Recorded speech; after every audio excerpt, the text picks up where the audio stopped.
muchas gracias a todos por asistir, a Paco y a Adrián por organizar el evento, que está súper bien, así en un ambiente extendido y demás. Y bueno, me consta que mucha gente pues participa en los fondos o está en la escuela, así que pues muchas gracias, porque lo que decimos siempre, o sea, al final sin partícipes o sin alumnos pues no existían los proyectos de True Value, del arte de invertir.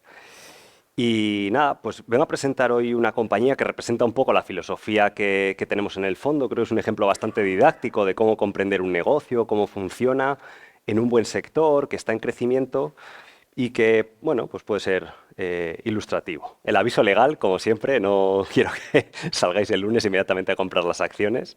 Es solo para que pues entendáis un poco la filosofía de inversión y si os puede ayudar a los que invirtéis vosotros mismos, pues mejor.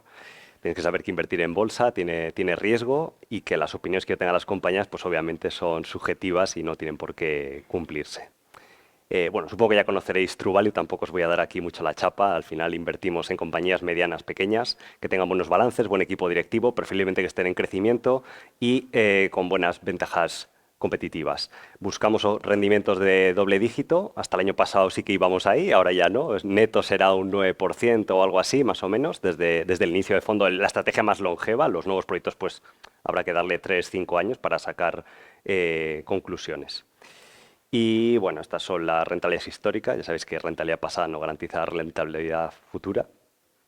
Y bueno, a la idea que vamos está en True Value. Ahora mismo compramos con las bajadas que hubo recientemente, hace 6 meses, una cosa así. Esta compañía ya había estado en seguimiento. Habíamos comprado en 2020, cuando el COVID y tal, porque al ser un broker inmobiliario, pues la gente entró en pánico, bajó a 50, 60 dólares y luego subió, vendimos y ahora, pues bueno, hemos vuelto a hacer la segunda reentrada. Entonces está en True Value y True Value Compound es porque, bueno, comparte la misma filosofía de empresa mediana, pequeña y tiene que ser también una empresa de crecimiento. Entonces, esto no es más que una agencia inmobiliaria de barrio, pero a lo grande, ¿vale? Tú piensas cuando quieres vender una torre, como podría ser la Torre Cepsa en Madrid, pues no llamas a Inmobiliaria Paco, llamas a Colliers, a JLL o a CB Richard Ellis o Savills en su caso. Es un oligopolio que están creciendo y lo bueno es que tiene todavía poca cuota de mercado. Entonces pensamos que tiene un poquito de ciclicidad, ahora entenderemos por qué o por qué tiene ese componente cíclico.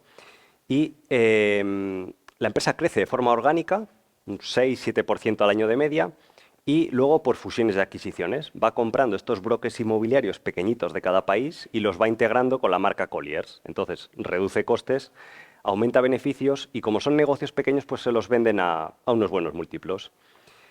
Los insiders están muy alineados, ahora lo haremos, pues en el 20% de las acciones. La deuda es muy baja, que en este entorno que la gente tiene miedo a la deuda y demás, pues también es algo que se agradece. Y cotiza por debajo de su rango histórico medio de valoración, que suelen ser 20, 20 y algo veces free cash flow y 12, 13 veces EBITDA. Entonces, estas son estadísticas muy potentes que muestra la compañía de que al final, pues, oye, llevan componiendo en bolsa al 20% anual durante 25 años con una cultura de insiders de que poseen el 40% en total, entre no solo los fundadores, sino también empleados o gente clave de la compañía. Y bueno, el comportamiento en bolsa pues también ha sido espectacular, de $1 a más de $100. Y allí habría que añadir una spin-off que hizo de Fair Service, que creo que cotiza en torno a $100, con lo cual sería más el rendimiento acumulado, sería de unos $200 por acción. Entonces, pues es lo que le explico siempre a los alumnos, de decir, oye, cuando veas una acción que en plazos largos de tiempo, 10, 15, 20 años, ha ido tan bien en bolsa, no es cosa del azar, ni suele ser una burbuja. Puede haber burbujas que duren un año, duren 2 años, pero no que duren 20 años. Entonces, es bueno interesarse por esa clase de negocios y ver qué es lo que hay detrás de algo que la gente piensa que es a lo mejor un negocio más commodity o cíclico, asociado a lo que haga el real estate, y por eso, pues, durante bastante tiempo estuvo barata las acciones. Ya se van poniendo un poco más en precio, pero en episodios como estos que hay miedo de mercado, miedo al sector inmobiliario, a qué eran los tipos y demás, pues la gente a veces pues vende las acciones a un precio atractivo. Aquí vemos la importante revalorización que tuvo a nivel de ventas y beneficios. O sea, el fundador tomó un negocio que apenas hacía 18 o 20 millones de EBITDA hace 20 años y ahora lo ha construido en un monstruo que hace 600 millones de EBITDA. Y esta parte creo que es bastante interesante, que es comprender el negocio, línea por línea, ¿vale? Entonces, vemos ahí un resumen La primera línea es lo que llama la compañía el leasing. Esto es básicamente gestionar los alquileres. Cada vez que se renueva un alquiler, normalmente le pagan a la empresa una cuota equivalente a un mes o 2 meses de alquiler, a cambio de gestionar por los contratos, buscar clientes y demás. Con lo cual esto es muy recurrente, porque al final depende un poco de la actividad económica, puede alguna empresa que no renueva alquileres, pero es bastante predecible. La segunda línea, que es la que está en verde, que he señalado a posta, es lo que ellos llaman el capital markets, que esto es básicamente transacciones de real estate, inmobiliario, cada vez que se compra o se vende un edificio. ¿Qué pasa? Ahora han subido los tipos, hay noticias de que las transacciones inmobiliarias se han desplomado un 50%, un 60%, pues obviamente esta línea va a sufrir y es la parte que le aporta esa ciclicidad a la compañía, a pesar de que el resto de segmentos pues, no son tan cíclicos. Luego está la parte de property management, que esto es súper lucrativo. Esto es gestionarle los edificios a las compañías. Dice, oye, Google me ha alquilado una torre de oficinas, pero Google, su core business no es andar llamando al fontanero, llamando al señor de la limpieza, llamando al señor de seguridad cuando se le rompe algo. Entonces, Colliers se lo hace a los clientes y les cobra pues una buena comisión. Luego está el segundo segmento, cuarto segmento, perdón, que es el de, a ver que vea, Valuation y Advisory.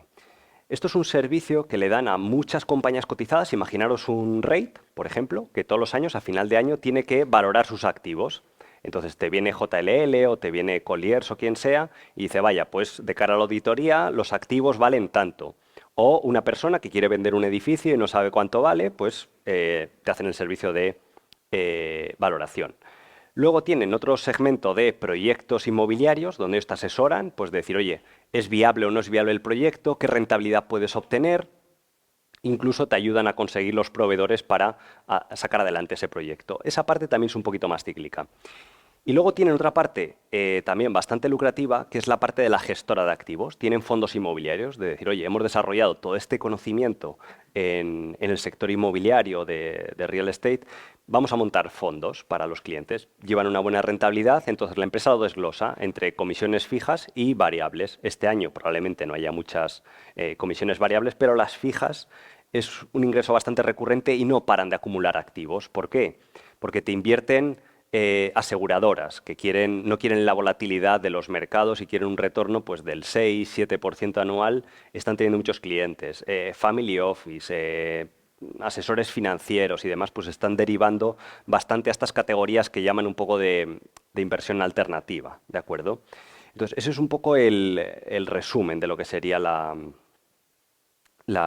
compañía. Un segundito, a ver si podemos pasar a la siguiente. Aquí la empresa lo divide en ingresos recurrentes y menos recurrentes, por así decirlo. La compañía estima que el 42% de los ingresos no son recurrentes, que tiene este componente de ciclicidad. Yo, en mi opinión, creo que es bastante menos la parte cíclica. Podría ser pues, lo que sea el capital markets, un 20% de la compañía, un 25%, y no significa que ese 25% cuando te baje el mercado vaya a irse a cero, sino que a lo mejor puede bajar de un 25 a un 12 y bueno, pues te afecte sobre el global. Entonces, es una parte importante, una pregunta, decir, oye, ¿cómo lo hizo esta compañía en diferentes crisis? Entonces, en crisis anteriores, tipo del 99 al 2001, que hubo como ahora subida de tipos, la crisis fue provocada por diferentes motivos, por la burbuja tecnológica y tal.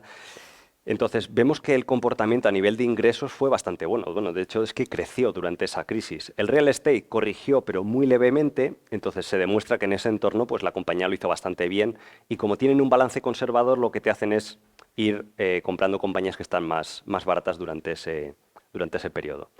Aquí hay dos fotos. La primera imagen, la superior, es los datos publicados de Colliers ya sí en una crisis mucho más tremenda para el real estate, que es la del 2008-2009, donde se ve, especialmente en 2008, que los ingresos solo bajaron un 1,5%.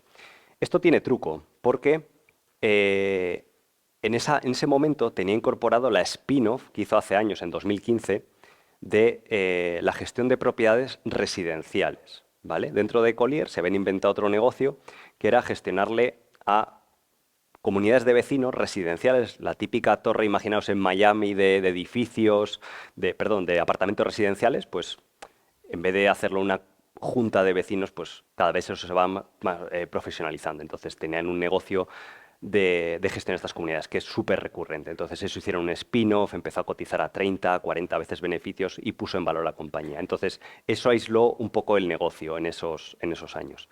Sin embargo, la imagen de abajo, ¿vale?, es el Colliers que es hoy en la actualidad. Entonces, se puede ver un descenso principalmente en el año 2009 de ingresos, ¿de acuerdo? La empresa hizo algunas adquisiciones para complementarlo, pero en esa época la empresa era más cíclica que ahora. Y estamos hablando de una de las peores recesiones a nivel de real estate de los últimos 50 años.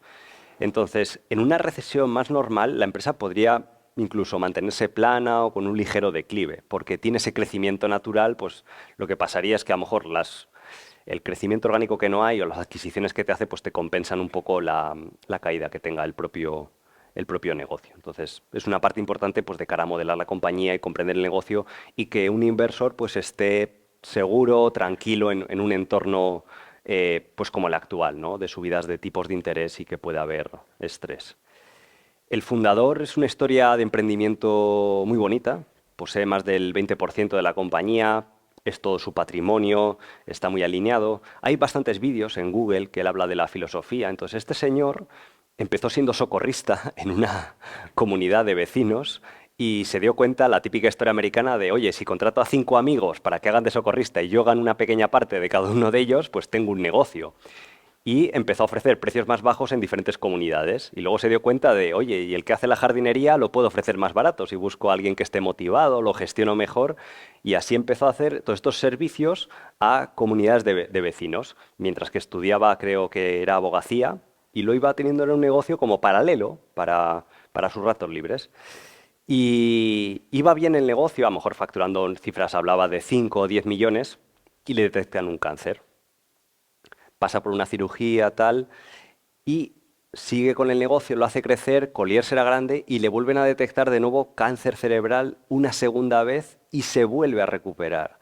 O sea, es una historia de emprendimiento, de superación personal y de, pues no sé, una persona que merece la pena conocer o en persona o por lo menos ver algún vídeo suyo en YouTube y está bastante interesante la filosofía de vida que tiene, la cultura empresarial y al final es por lo que está funcionando mucho mejor la compañía que los rivales o los principales comparables cotizados. Que aún así, ojo, también son buenos negocios, tienen su ventaja competitiva y hay una historia interesante detrás de todas estas compañías. Entonces, una de las tesis principales en Colliers es que se dan varias de las características de acciones compounders, que es, primero, que tengas crecimiento, segundo, que tengas expansión de márgenes y tercero, posiblemente expansión de múltiplos. Entonces, en la actualidad está cotizando por debajo de su media histórica, los márgenes se están expandiendo y se expandirán a futuro y va a haber un importante crecimiento en ventas, bueno, que simplemente es continuar lo que viene haciendo en el pasado. ¿Por qué? Por esa fragmentación del mercado. Aproximadamente en la actualidad se estima que el 80% son brokers locales, ¿vale? Más grandes que la típica inmobiliaria de barrio, pero negocios muy locales. Está el típico broker que a lo mejor controla la zona de Madrid o de Barcelona, o que hay 3 o 4 pequeños. Entonces, todos estos o le venden el negocio a Colliers cuando desembarca en una región, en un país o en un nuevo segmento de mercado, ya sea oficinas, hoteles, residencial, o Colliers te abre una oficina y te hacen la competencia.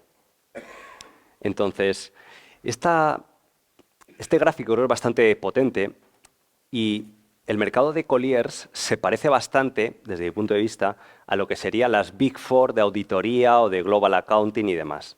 Ahí podemos ver que son negocios muy, muy similares, en el sentido de que se trabaja por reputación. Tú cuando contratas una Big Four para hacerte una auditoría, no la contratas porque sea más barata, sino porque de cara a los inversores respetan esa opinión de esas cuentas.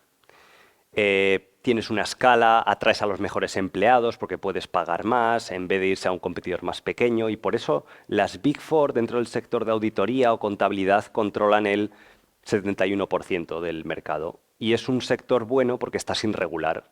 El típico oligopolio sin regular donde tú llegas a Nestlé, le vas a hacer la auditoría y le subes los precios y el resto de competidores también van a hacer lo mismo. Entonces todas las compañías prosperan y no se compite tanto en precios sino más en servicio y calidad. Entonces, si nos vamos a la parte izquierda, tenemos las empresas de brokers inmobiliarios o de advisory de real estate. Tenemos Colliers y luego está CB Richard Ellis, que también cotiza, JLL, Savills y CW. Cada uno más o menos en su rango, dependiendo cuándo hayan empezado, porque Colliers empezó un poco más tarde, pero le está comiendo la tostada a los más grandes. Y la idea es que de ese 16, que en la actualidad se estima que es un 20%, con el paso de los años, obviamente, no sé si una década, 2 décadas, pues ganen cuota de mercado. Y aparte, el propio sector inmobiliario está en crecimiento. Y es uno de los sectores más protegidos contra la inflación, con lo cual, si va creciendo los precios un 3 o un 4 y tú siempre cobras comisiones en función de cuánto vale el edificio que vendes o el alquiler que gestionas o el valor de la propiedad o el tamaño de la propiedad que gestionas, pues, o en los fondos inmobiliarios que tienen, pues si va habiendo inflación en el sector inmobiliario, en términos nominales, sus comisiones van subiendo y los costes probablemente no suban al mismo ritmo. Esto es lo que le ha generado que todo el sector, ya sea CBR Richard Ellis o JLL, pues estén creciendo orgánicamente entre un 5 y un 10, dependiendo cómo se dé el año, y luego complementándolo con estas adquisiciones. Entonces, son tesis bastante interesantes donde hay empresas que claramente están desarrollando ventajas competitivas y a la vez tienen un mercado muy grande por capturar, a pesar de que ya sean compañías medianas. A la gente le sorprendió recientemente que publicó unas buenas perspectivas para este año 2023, porque esperaban con todas las noticias que había que iba a ser un año difícil, muy complicado. Los rivales, de hecho, han publicado descenso o esperan unos descensos del 5 al 10% de beneficios ajustados, y Colliers publicó aquí este reciente guidance y ha dicho, oye, el beneficio por acción va a pasar de $7 a 7,50 o incluso $8 en 2023, en un segmento donde hay noticias de que han bajado hasta un 50% las transacciones inmobiliarias. ¿Por qué? Porque la compañía ya no es tan cíclica como era en el pasado y tiene un montón de segmentos pues, que están más aislados de esa actividad de compra o venta inmobiliaria. Entonces aquí hay simplemente un pequeño cuadro sencillo, porque al final valorar acciones no debería ser mucho más complicado en el momento que tú has hecho toda la tesis y demás. Y aquí se puede discutir si lo quiere valorar a 15 veces beneficios del mercado, a 20. Estos últimos años atrás ha estado a 20, 25. Pues bueno, si los tipos de interés están un poco más altos, pues 20 parece razonable. Si se valora a 15, pues lo mismo. La idea es que en 5 años puede doblar los beneficios. Si la valoras a 20, pues es un retorno anualizado del 17-18% de media. Si se valora a un PER de 15 o así, con una baja deuda y demás, pues es un retorno del 13 anual, más o menos, por ahí, incluyendo pues, posibles dividendos y recompras de acciones que, por cierto, también la compañía pues tiene en ese sentido una buena gestión del capital. Tienen muy claro de no sobrepagar por las adquisiciones, a lo mejor las compran a 6-7 veces EBITDA. Cuando las acciones están baratas, están recompra acciones. Si la acción está más cara y no pueden hacer adquisiciones, pues te da un dividendo. Entonces, en ese sentido, pues también estamos bastante contentos con la compañía. Y riesgos, pues lo podéis imaginar. Riesgo de M&A, que de repente te hagan una adquisición muy grande y con mucha deuda y o no tenga sentido, o paguen un precio muy alto, o tengan algún esqueleto en el armario, pues es un riesgo. Riesgo reputacional es muy importante en este sector, principalmente por ese motivo. A Colliers, otras empresas les va muy bien, porque en el pasado, cualquiera, si estáis aquí, estáis un poco familiarizados con el sector de real estate, es un sector muy opaco.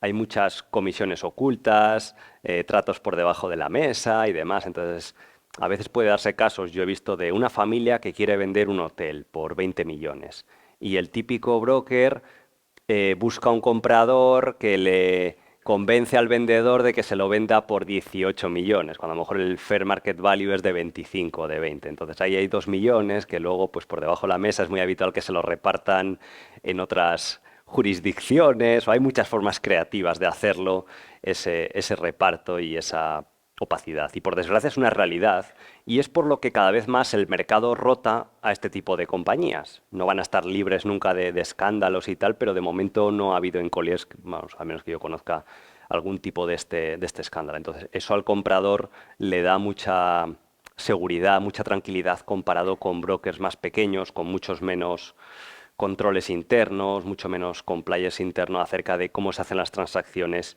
y posibles conflictos de intereses, y esto es algo que va a beneficiar a estas compañías, o bueno, y está beneficiando durante los próximos años. Que la ventaja competitiva, por lo que sea, se deteriore y demás, pero bueno, no es el caso. La gente también tenía miedo ahora con todo el tema del COVID, de qué va a pasar con la vuelta a las oficinas y demás, y se está viendo que no está afectando nada. Nosotros tenemos, por ejemplo, GDI en el fondo, que sería un proveedor de Colliers, por ejemplo, donde es la propia empresa que proporciona los servicios en edificios y están teniendo unos crecimientos orgánicos muy buenos. Además, gran parte del mercado se lo llevó por delante el COVID y han quedado menos rivales. Entonces, en ese sentido, pues no se están materializando esos miedos que tenía el mercado acerca de, oye, ¿cómo quedará esto después del COVID? ¿La gente va a necesitar oficinas, más o menos? Y lo bueno de esto es que es un gasto inelástico para el cliente. Tú tienes un edificio de oficinas y sí, alguna planta está vacía, pero el que es el dueño del edificio sigue necesitando valorarle a fin de año para su informe anual, sigue teniendo que darle mantenimiento a todo el edificio porque esté una planta vacía o dos va a ser lo mismo, sigue necesitando alquilarle todo el edificio, entonces en ese sentido pues Colliers está más aislado. Y luego, bueno, la típica ciclicidad del sector de real estate. Pues si este año hay noticias peores, los tipos suben más, pues el flujo de noticias será malo, habrá volatilidad, las acciones bajan y, pues bueno, supongo que dentro de 3 o 5 años habrá normalizado y volverá un poco a la normalidad. Y bueno, esa ha sido la presentación. Si hay alguna duda o alguien que quiera preguntar. Gracias.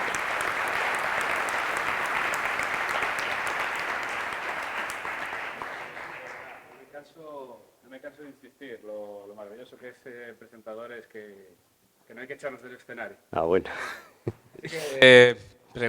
Esto. ¿Ahora? Sí, vale. ¿Preguntas? ¿Preguntas por aquí? Vale. Aparte de esta, ¿hay alguna otra? Para luego saber. Vale. Alejandro, Sí. un placer tenerte por aquí. Nada, encantado. Tenía una pregunta. Yo he visto más o menos esta empresa. Tenía una duda. La ventaja competitiva parece que viene también en gran parte del SEO.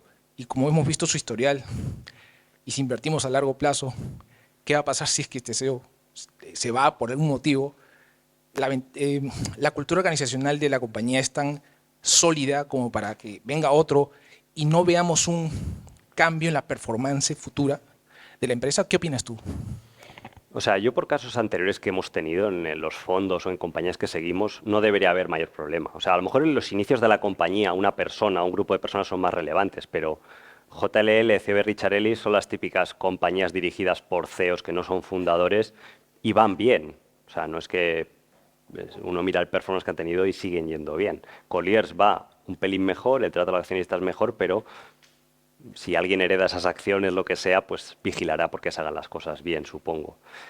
Eh, Eso en primer lugar. Luego hemos tenido casos, por ejemplo, había una compañía que se llamaba Middleby, que era de fabricación de cocinas industriales y tal, que había un CEO bastante carismático y tal, pues que recientemente dejó la compañía y la empresa ha seguido yendo bien. Tuvimos el caso, nosotros, por ejemplo, en el fondo de MTI Group, que el fundador no está al frente, y yo pienso que ahora va incluso mejor que antes con el CEO fundador. Entonces, mientras que haya un grupo de gente, sea un negocio que tiene una inercia, yo supongo que no debería haber mayor problema. Ese día a lo mejor las acciones bajarán o el mercado entra en pánico, porque es lo típico, pero pienso que no. Viendo casos anteriores, no ha sido lo que, si tú investigas la historia de CEOs, fundadores, no es lo que lleva al traste a las compañías. Bueno, tienes Apple, por ejemplo, otro claro ejemplo. Y Berkshire, incluso el día que no esté Warren Buffett, creo que está todo bastante amarrado ya el día de mañana. ¿Alguna otra? Que tenemos tiempo para la última.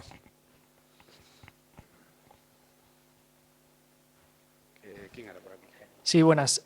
Mi pregunta iba referida en torno al tema de márgenes que puede tener Colliers con respecto a CBRE, JLL y demás. Leía el otro día unas declaraciones de Miquel Echevarre, el CEO de Colliers en España, diciendo que a pesar de que no recuerdo si estaban en el top 4, top 5 a nivel de facturación en España, decía que quizás había que analizar los márgenes de cada una de las compañías que has mencionado para ver realmente quién era la generadora de dinero dentro del sector. No sé si conoces el tema de los márgenes, pero ¿cuál crees que es en este caso la ventaja competitiva a nivel de costes que puede tener Colliers respecto de la competencia? Colliers hay que decir que en el pasado partía de márgenes más bajos y se han ido aproximando a los de los rivales. Yo pienso que como grupo toda la industria debería expandir los márgenes, por esa mayor acaparación de mercado y cuando se vaya produciendo esa consolidación. Entonces, esto es como decir, pues, ¿qué te gusta más? A lo mejor Visa o Mastercard. Joder, las dos son buenas. Te puede gustar a lo mejor más Colliers como a nosotros, pero es que tú analizas CB Richard Ellis y va como un tiro también. Entonces, no es una cuestión de qué ventaja competitiva tienen unos contra otros, sino cuál tienen sobre los rivales más pequeños, que ahí sí que son claras. Por lo que decíamos antes, de mayor transparencia, mayor seguridad para el cliente, reputación. A nivel de escala, pues sí, eres grande y tal, y pues tienes ventajas sobre todo a la hora de financiarte, para hacer adquisiciones, una marca y todo esto.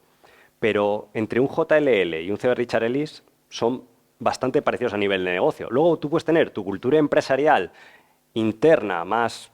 Yo pienso que Colliers la tiene mejor alineada, porque hizo un sistema de a empleados clave, pues tienen su equity en el negocio y por eso tiene una parte de minoritarios bastante potente, porque tú miras los márgenes y son parecidos a JLL y demás, pero si luego le quitas los minoritarios que tiene, te baja un poquito el margen neto, pero también está ganando un poco de escala y tiene esta cultura empresarial emprendedora dentro del negocio, de hacer partícipes a los empleados clave del negocio que te traen business, pues que participen de esos negocios y hay gente dentro de Colliers ganando mucho dinero. Es un negocio parecido a la banca privada, donde el típico asesor pues tiene ya su cartera de clientes, entonces no te interesa exprimir hasta la última gota a los empleados o esa imagen, sino compartir con ellos la prosperidad del negocio, y esa ha sido la filosofía de Colliers, de que sean partners del negocio, y por eso poco a poco le va alcanzando, porque a principios de la década del año 2000, 2002, 2003, Colliers era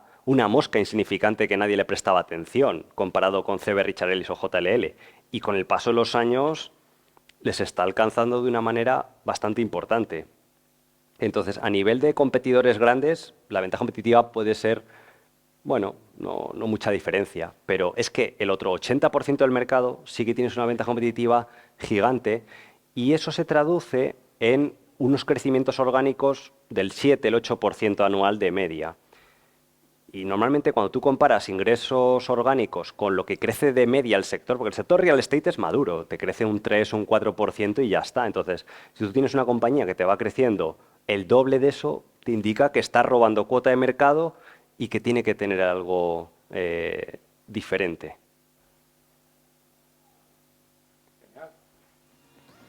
Genial, pues ahora con esto, por favor, un fuerte aplauso de verdad otra vez por el esfuerzo que ha hecho.